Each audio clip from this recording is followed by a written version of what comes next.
महाराष्ट्रातील एक धार्मिक सोहळा, ज्यामध्ये माणसा आणि बानाई या त्यांच्या पत्नी सोबत विवाह सोहळे साजरे होतात। आजही आपल्याकडे नवीन लग्न झाल्यावर सुपारी, विड्याचे पान, भंडारा, खोबरे इत्यादीनं भरलेलं गोट म्हणजेच दामण आपण घेऊन खंडोबाला जातो। सदानंदाचा येळकोट असे म्हणून उधळण करून आपल्या सुखी संसाराची सुरुवात केली जाते।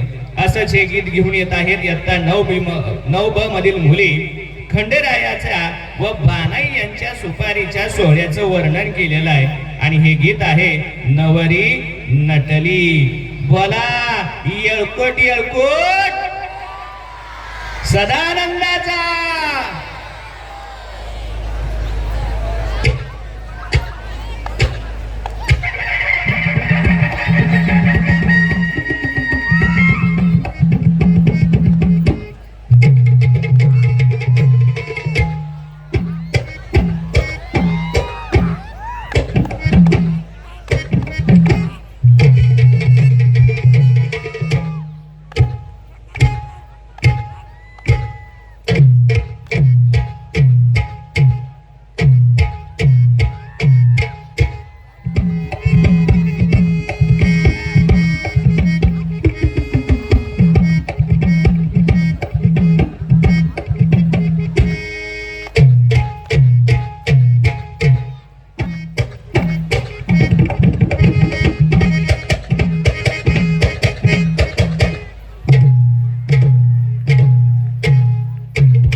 कसा वाटला गोंधळ? वन्स मोर लावा सर, वन्स मोर एक वेळेस सर, वन्स मोर हेच गाणं परत एकदा चालतं. बघा, प्रेक्षकांच्या आग्रहास्तव पुन्हा एकदा या गोंधळाला वन्समोर आलाय. अहो लेकर हरणासारखी उड्या मारायला लागल्यावर का वन्समोर होणार नाही? या पुन्हा एकदा तेच